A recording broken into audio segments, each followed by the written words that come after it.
Yo, on se retrouve aujourd'hui pour un nouveau Qu'est-ce que c'est. Oui, je sais, ça fait longtemps.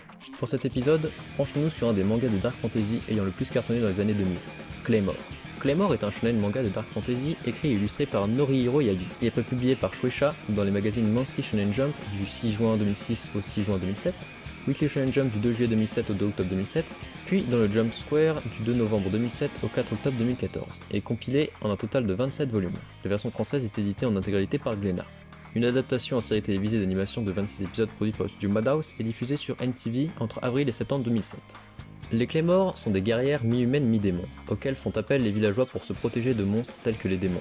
Craintes et redoutées, on les distingue à leurs yeux argentés et à l'épée gigantesque qu'elles portent dans le dos, d'où leur appellation par les humains de sorcières aux yeux d'argent ou bien de Claymore, le nom du type d'épée qu'elles utilisent. Claire est l'une d'elles.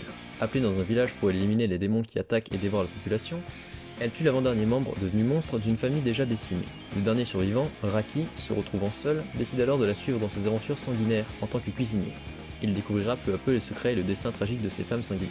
Wikipédia est ton ami. Blague à part, si au début de l'histoire, le résumé est le suivant, il est vrai que le manga prend au fur et à mesure une toute autre direction. Toutes les vérités sur les Claymore que l'on apprend au compte-gouttes avec Raki s'avèrent n'être en réalité que ce que certains font croire au monde. Cependant, une toute autre réalité attend l'héroïne. L'histoire est surprenante, et les rebondissements sont bien amenés. Je regrette d'avoir connu ce manga des années après sa parution, car au début, il m'a semblé sympathique, mais pas exceptionnel. Il manquait quelque chose. Toutefois, le manga ira toujours plus loin dans son côté thriller, et selon moi, a raison. Les concepts de démons, de Claymore et même très rapidement d'exaltés sont exploités à fond. Les tenants et aboutissants liés aux vérités du manga sont sur le moins très bien préparés et la narration est bien gérée. Le problème que j'ai eu est que je ne l'ai pas trouvé original. Nous vivons à l'ère post-SNK, et sans vouloir spoiler, les révélations de Claymore sont à un niveau similaire. À suivre chapitre par chapitre à l'époque, alors que nous n'avions pas été exposés à l'œuvre d'Hajime Isayama, m'aurait certainement plus fait sauter de ma chaise. Toutefois, avec le recul, cela reste intéressant et novateur. Qui plus est, selon moi, le point fort de ce manga est son scénario et sa narration. On sent que l'auteur a prévu tout cela à l'avance, et a pu prendre son temps pour traiter son histoire, développer ses personnages et rendre tout ça cohérent et intéressant, grâce aux 27 tomes qui représentent un bon volume et qui selon moi est la taille nécessaire au développement de Claymore. Il en fallait ni plus ni moins, un peu à l'image de Full Metal Alchemist. Tout cela permet à l'auteur de raconter ce qu'il a raconté comme il l'entend, et de préparer sa fin, contrairement à des mangas plus longs comme Naruto. Claymore passe de la simple chasse aux démons à la guerre politique entre pas moins de 6 factions avec conflits internes.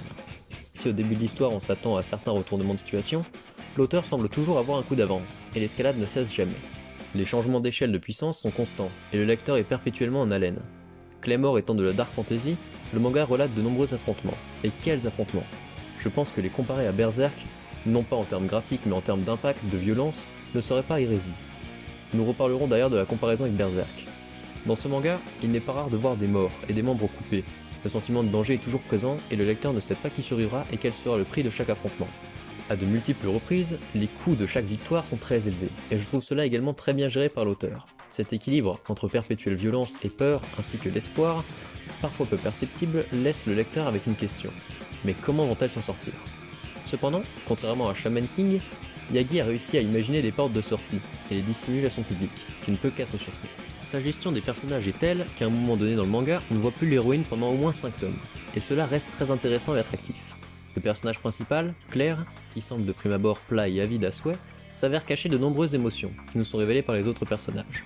Et cela s'explique par son flashback, que j'ai vraiment apprécié. Pour moi, c'est clairement un des meilleurs arcs du manga, il faut être honnête. De plus, la conclusion à l'histoire de Claire entre en résonance avec les thèmes abordés lors de sa quête, et rend son personnage intéressant, malgré son attitude souvent plate. Malgré sa nature d'œuvre sombre, Claymore nous présente aussi certaines histoires d'amour, qui nuancent ce monde, qui de prime abord peut être qualifié de manichéen. Pourtant, il n'en est rien. Que ce soit un mari et une femme abyssaux, donc des démons parmi les plus puissants, suppliant chacun d'offrir sa vie pour l'autre, ou l'amour déraisonné d'un des êtres parmi les plus puissants sur Terre pour sa femme, et un jeune humain qu'il forme à l'épée depuis plusieurs années. Je placerai quand même un petit bémol. Il y a peut-être trop de couples enfants-adultes.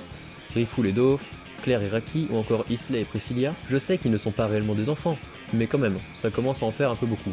Je suis grand prince de ne pas avoir mentionné la scène où une gamine va voir un prêtre alors qu'elle est à poil en sortant du bain.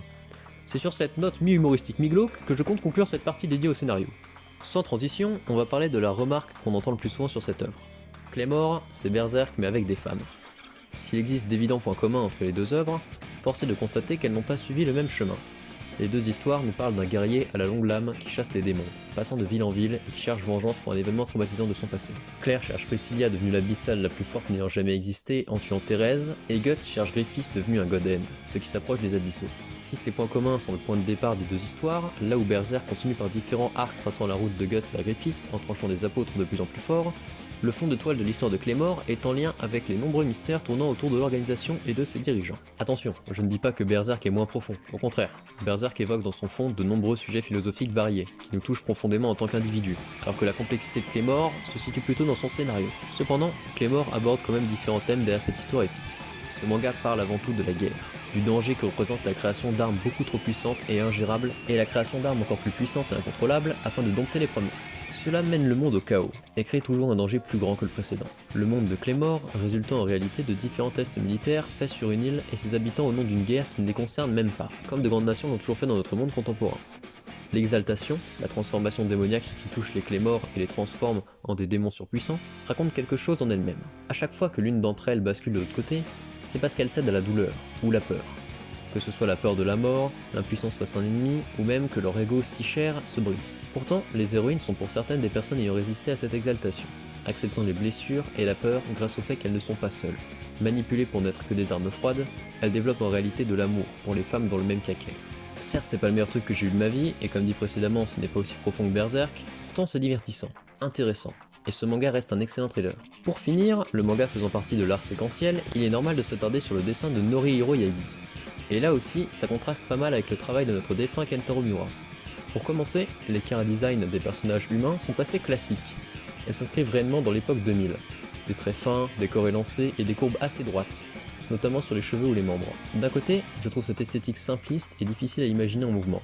De l'autre, elle me rappelle le parfum du début des années 2000, et crée en moi la nostalgie. Donc après, ça tient de l'appréciation de chacun. Toutefois, le grand défaut des dessins de ce manga selon moi, c'est l'absence de décor en arrière-plan, qui est très fréquent. Je vous mets une page de dialogue à l'image. On se croirait au premier chapitre d'un manga, alors que nous en sommes à la moitié de l'œuvre. Maintenant que j'ai évoqué les défauts, louons les qualités. Si les démons basiques sont peu imaginatifs et impressionnants, force est de constater que les chara-design des exaltés et par extension des abyssaux sont assez marquants et impressionnants. Je les trouve réellement beaux et intéressants. Regardez-moi ça. De même, les doubles pages de ce manga sont sublimes et rajoutent vraiment un énorme impact à bien des combats. Et je peux vous dire qu'il y en a dans ce manga des doubles pages. À l'appel. Et elles sont toutes plus impactantes les unes que les autres. Quand Yagi se sort les doigts, il déconne zéro, et sa narration en devient beaucoup plus efficace et intéressante. Bref, j'espère que cette petite vidéo vous donnera envie de découvrir le manga Claymore, qui sans être exceptionnel reste très bon.